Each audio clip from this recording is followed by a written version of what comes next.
드라마나 영화를 보면 법정에서 벌어지는 재판 장면을 자주 볼 수 있습니다. 누가 거짓말을 하는지, 과연 정의의 편은 이길지 흥미진진하죠. 아마 TV를 켜시면 쭉 채널을 돌리다 보면 법정을 배경으로 하는 그런 장면을 쉽게 보실 수 있을 겁니다. 오늘 살펴볼 본문도 재판 장면입니다. 복음을 전하다가 유대인들의 미움을 산 바울 사도, 유대인들의 고소로 법정에 서게 됩니다. 무슨 일이 일어나는지 말씀을 통해 함께 상고해 보겠습니다. 함께 있습니다. 닷새 후에 대제사장 아나니아가 어떤 장로들과 한 변호사 더둘로와 함께 내려와서 총독 앞에서 바울을 고발하니라. 바울 사도가 피고인 신분으로 로마 법정에 섭니다. 대제사장 아나니아가 총독 앞에서 바울을 고발하죠. 더둘로라는 변호사까지 대동하고 말입니다. 원고 더둘로가 바울을 고발하는 것으로 재판이 시작되죠. 이어지는 2절과 5절 말씀 함께 있습니다. 바울을 부르매 더둘로가 고발하여 이르되 우리가 보니 이 사람은 전염병 같은 자라 천하에 흩어진 유대인을 다 소요하게 하는 자요 나사렛 이단의 우두머리라. 원고 더둘로는 피고 바울을 가리켜 전염병 같은 자라고 합니다. 사람들에게 번져 나가면서 해를 끼치는 자라는 거죠. 그 근거란 무엇입니까? 바울이 가는 곳마다 유대인들의 소요가 일어났다는 건데요. 이 말은 바울이 로마의 평화를 깨뜨리는 자다. 정치적 혁명 세력과 관계가 있다. 연루되어 있다. 이런 주장인 겁니다. 이런 주장을 죄목으로 달아서 바울을 피고로 고발하는 것이죠. 로마 총독 입장에서는 자신이 관할하는 지역에서 문제가 일어나는 걸 원치 않았을 겁니다. 그러니 더둘로의 고발은 로마 총독을 자극하기에 충분했겠죠. 더둘로의 고발은 로마 총독의 심기를 불편하게 했다는 겁니다. 아마도 더둘로는 총독의 분노를 유발시켜서 바울에게 중형을 선고하게끔 하려는 것 같습니다. 심지어 바울을 가리켜 뭐라고 합니까? 나사렛 이단의 우두머리라고 합니다. 나사렛 하면 누가 떠오릅니까? 나사렛 지역 출신 예수님이죠. 이 말은 바울이 나사렛 이단의 우두머리다. 이 말은 바울이 나사렛 출신 예수를 따르는 자라는 건데요. 예수를 따라 로마에 저항하는 집단의 우두머리가 바울이다라는 것이죠. 더둘로는 지금 바울을 정치범으로 몰고 갑니다. 하지만 정치범이라니요. 바울은 유대인을 선동한 적이 없었습니다. 하나님 나라의 왕이신 예수를 전했을 뿐 로마에 항거한 적도 없죠. 더둘로는 총독을 자극하기 위해서 고소 내용에다가 정치적인 혐의를 우겨 넣은 겁니다. 생명의 복음을 죽음과 연결되는 전염병에다 빗댈 정도로 바울과 그의 복음에 대한 혐오감을 드러냈죠. 그런데요, 이런 장면은 또 어디서 본 듯합니다. 예수님께서도 이런 모함을 당하셨죠. 누가복음 23장 말씀 함께 있습니다. 무리가 다 일어나 예수를 빌라도에게 끌고 가서 고발하여 이르되 우리가 이 사람을 보매 우리 백성을 미혹하고 가이사에게 세금 바치는 것을 금하며 자칭 왕 그리스도라 하더이다 하니. 어떻습니까? 구도가 비슷하죠? 예수님은 하늘나라의 복음을 전하셨을 뿐입니다. 유대인들을 미혹하지 않았고요.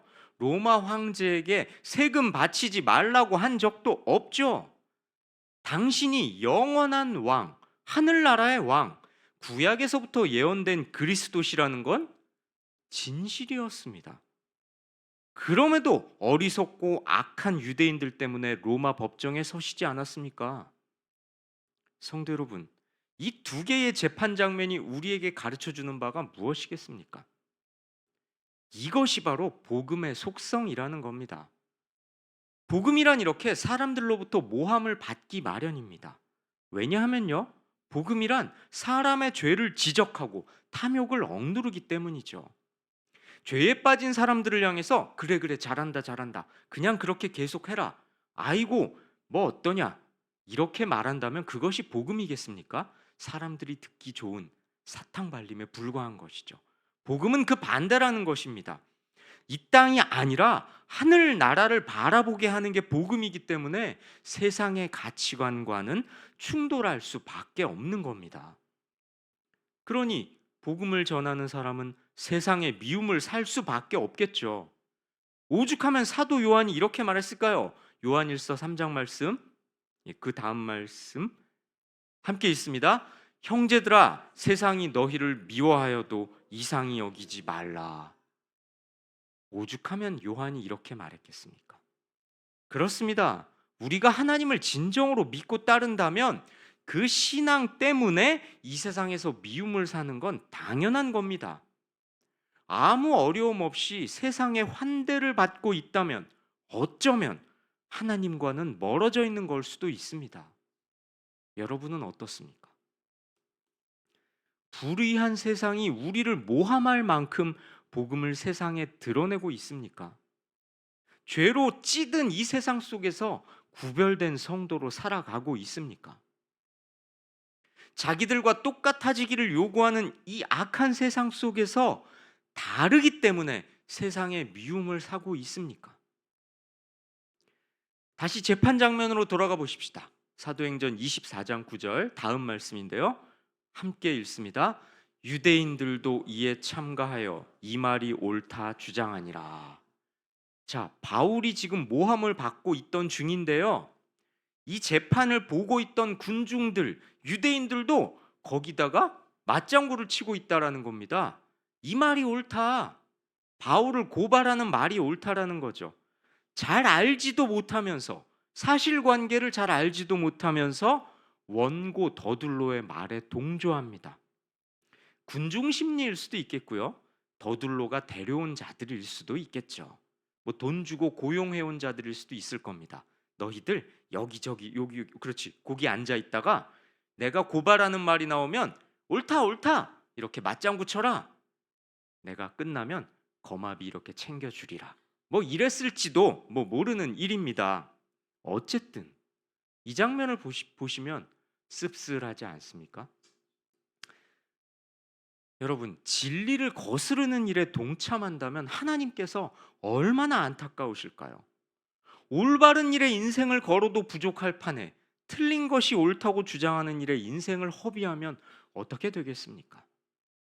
하나님께서 요구하시고 기뻐하시는 진리의 편에 서시기 바랍니다. 잠언 기자는 이렇게 훈계합니다. 이어지는 잠언 말씀, 잠언 5장 14절 말씀 함께 있습니다. 많은 무리들이 모인 중에서 큰 악에 빠지게 되었노라 하게 될까 염려하노라. 어떻습니까? 지금 우리가 본 사도행전 말씀에 딱 어울리는 그런 훈계라고 할 수 있겠죠. 많은 무리들이 모이게 되면 각 사람이 가진 죄성이 합쳐지는 게 보통이죠. 그렇습니다. 우리 인간은 연약하고 죄성으로 가득 찬 존재이기 때문에 모이면 좋은 점이 더해지는 것보다는 나쁜 점이 더해지는 게 보통이라는 겁니다. 그러니 그리스도인이라면 각별히 주의해야 합니다. 다수가 악을 따를 때 단호하게 의의 편에 서야 합니다. 비록 따돌림과 불이익이 예상되더라도 말이죠. 어리석은 다수 중에 한 명이 돼서는 안 됩니다. 자, 다시 또 재판 장면으로 돌아가 보십시다. 바울이 변론을 시작합니다. 이제 공격을 받았으니까 바울도 변론을 해야겠죠. 예, 말씀 조금 전에 그 말씀 함께 읽습니다. 당신이 아실 수 있는 바와 같이 내가 예루살렘에 예배하러 올라간 지 열이틀밖에 안 되었고 그들은 내가 성전에서 누구와 변론하는 것이나 회당 또는 시중에서 무리를 소동하게 하는 것을 보지 못하였으니 이제 나를 고발하는 모든 일에 대하여 그들이 능히 당신 앞에 내세울 것이 없나이다. 자, 말씀 잘 보세요. 내가 예루살렘에 머문 기간은 12일, 12일밖에 되지 않는다. 이건 정치적 소요를 일으키기에는 너무 짧은 기간 아니냐? 바울은 이렇게 자신을 변론합니다. 이어지는 내용도 볼까요? 성전에서 사람들과 토론을 벌인 적도 없고 회당이나 길가에서 사람들을 선동한 일도 없다는 걸 분명하게 밝힙니다. 더둘로의 고발이 지금 나를 향한 이 더둘로의 고발이 근거 없는 억지임을 증명하고 있죠. 자, 이어진 말씀 16절 말씀 함께 보십시다. 이것으로 말미암아 나도 하나님과 사람에 대하여 항상 양심의 거리낌이 없기를 힘쓰나이다. 하나님과 사람 앞에 거리낌이 없이 살려고 노력했다. 바울은 이렇게 말합니다. 그 사실을 자신의 양심이 증명한다고 담대히 피력하고 있죠. 당시 바리새인과 사두개인들은 남에게 보이는 겉모습은 중시했습니다. 그러면서 정말로 하나님 앞에 지켜야 할 의로움은 잃어버렸죠. 바울을 고발하고 있는 더둘로가 그 대표적인 예죠. 더둘로는 위선적이고 허위적인 자신감에 가득 차 있을 뿐이었습니다. 반면에 바울의 자신감은 하나님 앞에 진실했던 그의 지나온 삶이 뒷받침해주고 있었습니다. 바울은 범법한 일이 없었습니다. 그러니 당당하게 자신의 무죄를 변론하죠. 성도 여러분, 그리스도인이라면 바울처럼 세상에 비난의 빌미를 주지 않아야 합니다. 그러려면 흠없고 정직한 삶을 살아야겠죠. 세상은 우리를 향해서 두 눈을 치켜뜨고 저놈 저거 뭐 걸릴 거 없나 이렇게 우리를 매의 눈으로 지켜보기 마련입니다. 예수 믿는다고 하는 저자, 그래 내가 지금은 응응 해주지만 저거 뭐 하나만 걸려보라지. 말은 안 하지만 그런 마음이 이 세상 사람들이 갖고 있는 마음인 것 같습니다. 그러니 우리는 비난의 빌미를 안 줘야 됩니다. 내 안에, 우리 공동체 안에 세상의 비난을 받을 만한 흠이 있는지, 있다면 그것을 어떻게 고쳐나갈지 정직하게, 지혜롭게 살펴봐야 합니다. 게다가요, 사람 앞에 거리낌이 없을 뿐만 아니라 하나님 앞에서도 거리낌이 없도록 해야 합니다. 쉽지는 않겠죠. 고통스러운 작업일 겁니다. 하지만 우리가 참된 성도라면 바울의 고백이 곧 우리의 고백이 돼야 합니다. 자, 또 재판 장면으로 돌아가 보십시다. 이제 재판장 벨릭스는 어떻게 판결할까요? 이제 판결이 이어집니다. 함께 있습니다. 벨릭스가 이 도에 관한 것을 더 자세히 아는 고로 연기하여 이르되 천부장 루시아가 내려오거든 너희 이를 처결하리라 하고. 이게 뭐죠? 재판장 벨릭스는 판결을 연기합니다. 요즘 말로 치면 휴정을 한 셈인데요. 천부장 루시아가 오면 그의 이야기를 더 들어보고 판결을 내리겠다면서 은근슬쩍 발뺌을 합니다. 그런데요, 지금까지 더둘로의 고소 내용과 그에 대한 바울의 변론만으로도 진실을 충분히 규명할 수 있었습니다. 누가 봐도 바울이 무죄임은 분명한 것이죠. 그런데 왜 판결을 유예할까요? 왜 유예할까요? 23절 말씀, 다음 말씀 함께 있습니다. 백부장에게 명하여 바울을 지키되 자유를 주고 그의 친구들이 그를 돌보아 주는 것을 금하지 말라 하니라. 벨릭스도 바울이 무죄라고 생각하는 것 같습니다. 바울을 지키되 자유를 주라고, 면회도 허용하라고 하니까요. 이건 바울에게 어느 정도 활동의 자유를 주는 느슨한 구금을 의미하는데요. 대체 왜 이러는 걸까요? 생각해 보세요. 벨릭스가 저렇게 말하는 걸 보면 재판장 벨릭스도 이거 무죄구나라고 알고 있다라는 겁니다. 그런데 지금 애매한 태도를 취하지 않습니까? 풀어주는 것도 아니고 잡아는 놓되 자유를 약간 주지 않습니까? 아마도 바울을 붙들어 두고 뇌물을 받으려는 속셈인 것 같습니다. 바울을 한껏 위하는 척하지만 자유도 주고 면회도 허용해라, 한껏 바울을 위하는 것 같지만 사실은 약자를 착취하는 악한 권력자의 탐욕을 그대로 드러내고 있는 것이죠. 그런데요, 벨릭스는 엉뚱한 행동을 합니다. 이어지는 말씀 볼까요? 함께 있습니다. 수일 후에 벨릭스가 그 안에 유대 여자 드루실라와 함께 와서 바울을 불러 그리스도 예수 믿는 도를 듣거늘. 이건 또 뭡니까? 아내 드루실라와 함께 바울에게 옵니다. 와서 예수 믿는 도를 듣습니다. 만약 벨릭스가 이 바울이 엉터리 사상가라고 생각했다면 아내와 함께 바울에게 와서 예수님에 대한 이야기, 그분의 가르침, 그분을 신앙하는 것이 무엇인지에 대해서 들으려고 했을 리가 없겠죠. 바울은 이 기회를 놓치지 않습니다. 담대하게 복음을 전하죠. 이어지는 말씀 함께 읽습니다. 바울이 의와 절제와 장차 오는 심판을 강론하니 벨릭스가 두려워하여 대답하되 지금은 가라. 내가 틈이 있으면 너를 부르리라 하고. 바울이 뭘 가르쳤나요? 의와 절제와 장차 오는 심판이죠. 그 틈을 타서 바울은 이걸 가르친 겁니다. 그런데 벨릭스가 왜 두려워했을까요? 왜? 역사적인 자료에 따르면 벨릭스와 아내 두루실라는 떳떳하지 못한 불륜의 관계였습니다. 벨릭스는 잔인함과 탐욕으로 유명했던 불의한 사람이었죠. 이들은 절제와는 거리가 먼 자들이었습니다. 회개하지 않는다면 장차 올 심판에서 징벌을 받을 것이 분명했죠. 바울은 불의한 이 부부의 잘못을 지적한 겁니다. 장차 올 심판을 확인시킴으로써 회개하게끔 유도했던 거죠. 어찌 보면 벨릭스 부부의 관심사와는 관계가 없는 말들을 전한 겁니다. 벨릭스 부부가 듣고 싶어 하는 말은 아니었죠. 바울은 여전히 강직했습니다. 생각해 보십시오.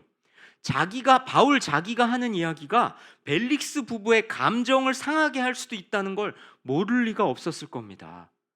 벨릭스는 재판장이었지 않습니까?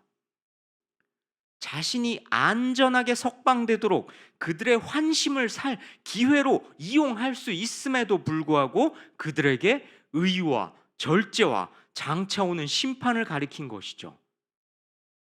바울은 자신이 살기 위해서 그들의 환심을 사는 말을 하지 않았습니다. 어찌 보면요, 나에게 유죄를 선고하지 않고 휴정을 선언하면서 면회도 허용하고 나에게 이야기를 들으러 왔네? 좋은 말을 해줘서 마음을 살살 달래고 환심을 사야겠다. 그래서 풀려나야겠다. 뭐 이렇게 생각할 수도 있는 것이 우리 인간의 연약함 아니겠습니까? 하지만 바울은 살겠다고 환심을 사는 말을 하지 않았다라는 겁니다. 의와 절제와 장차 올 심판, 이게 뭡니까? 복음을 분명하게 전했죠. 그뿐만 아니라 삶의 변화를 그들에게 촉구했던 것이죠. 성도 여러분, 이 바울의 모습이야말로 올바른 복음 전파자의 모습 아닐까요? 내가 듣고 싶은 말, 듣기에 좋은 달콤한 말을 해주는 게 아니라 비록 듣기 싫고 불편하고 꺼려지는 말이지만 하나님이 원하시는 삶을 살게끔 하는 말, 그런 말을 해주는 이가 참사역자 아닐까요?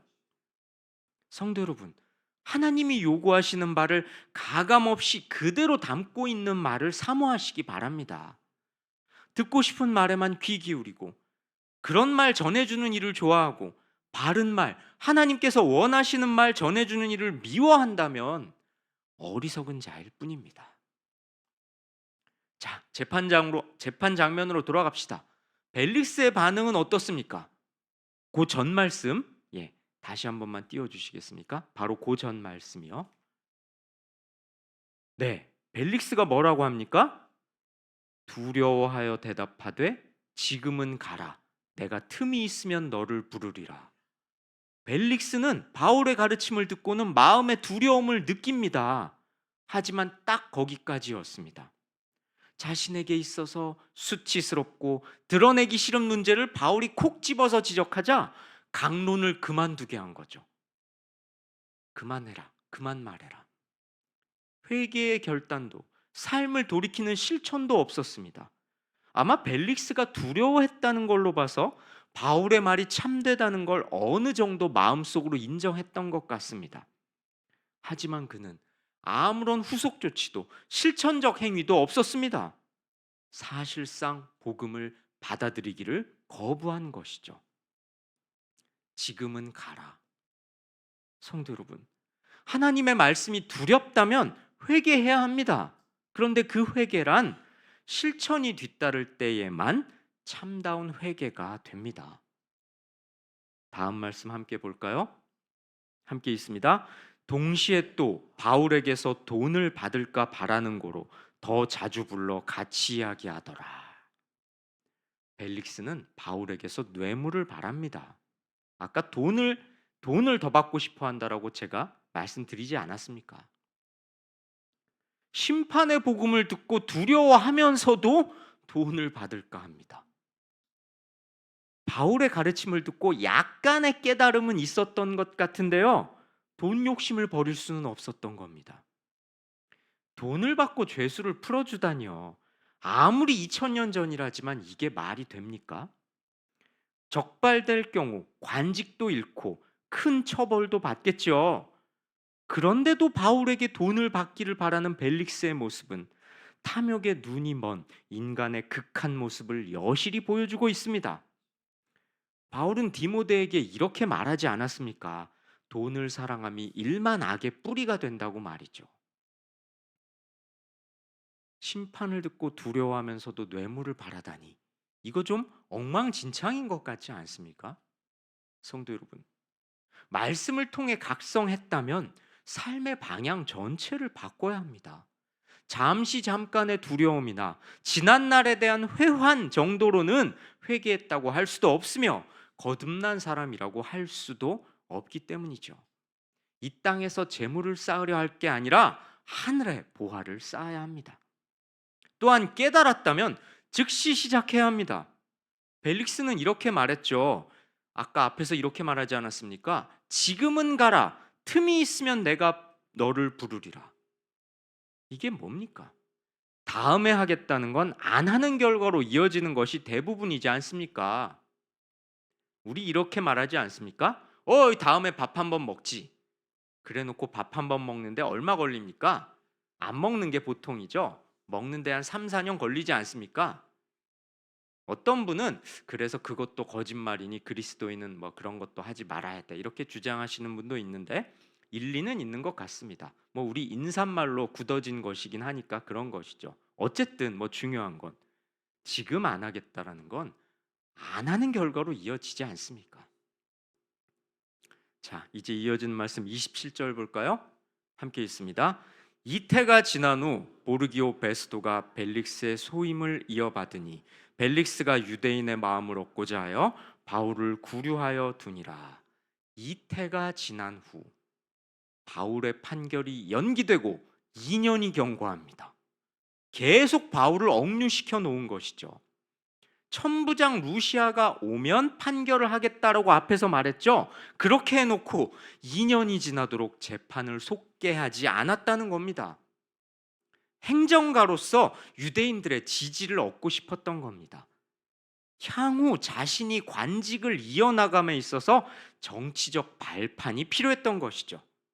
죄 없는 사람에게 부당한 처사를 행하더라도 자신의 권력 기반만큼은 안전하게 유지하고자 했던 비열한 권력가 벨릭스.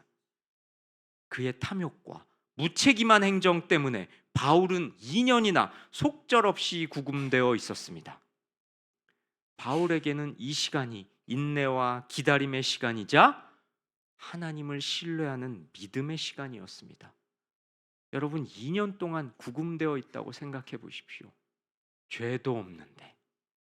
게다가 그 2년이요, 2년이라는 시간이 정해져 있다는 걸 알고 보내는 2년입니까? 속절없이 모르고 보내는 2년입니까? 바울에게는 어떤 시간이었을까요? 너무나 고통스러웠을 겁니다. 그러나 그에게는 하나님을 신뢰하는 믿음의 시간이었죠. 벨릭스는 어떤 사람이었습니까? 복음을 들을 기회를 얻었지만 의와 절제와 마지막 심판의 메시지를 감당할 그릇이 못 되었습니다. 복음이 그의 완고한 마음에 틈을 냈지만 그는 시간의 틈을 빌려 빠져나갔습니다. 왜요? 돈에 대한 욕망과 정치적 야망을 포기할 수 없었기 때문입니다. 성도 여러분, 말씀을 대하는 태도를 점검해 봅시다. 말씀을 수용해서 욕심을 버리려고 합니까? 아니면 말씀이 잠깐 마음에 찔림을 줄지라도 그건 그때뿐, 내 욕심이 이끄는 대로 삶을 이어갑니까? 말씀을 듣고 움찔했지만 자신의 오랜 탐욕과 권력 지향적인 삶의 방향 자체를 바꾸지는 않았던 벨릭스, 그의 모습에 우리의 모습이 담겨 있지는 않은가요? 성도 여러분, 오늘 우리는 바울이 재판받는 장면을 통해서 하나님의 종 바울이 자신의 믿음을 지키는 모습을, 불의한 자들 앞에서 의연하게 신앙의 절개를 지키는 모습을 살펴봤습니다. 위기를 벗어날 수 있는 절호의 기회에서도 세상의 권세에 굴하지 않고 하나님의 말씀을 담대하게 전하는 바울의 모습이 오늘날 우리에게도 마땅히 요구되지 않겠습니까? 육신의 정욕과 돈에 대한 탐욕, 출세에 대한 야망을 버리지 못한 채 말씀을 자신의 것으로 수용하지 않은 벨릭스처럼 하나님의 말씀을 나와 상관없는 것으로 여기지 마십시오. 우리 하나님께서는 말씀을 듣고 가던 길 돌이키는 자, 자신의 것을 버리고 하나님을 찾는 자에게 긍휼을 베풀어 주시고 도움이 되어 주시는 분입니다. 이 말씀들을 가슴에 새기시고 틈만 나면 우리를 잡아먹으려는 불의한 세상 속에서 꿋꿋이 신앙자의 길을 걸어가시길 주님의 이름으로 권면하고 축원합니다. 우리 찬양하시고 함께 기도하십시다. 마음이 상한 자를 고치시는 주님,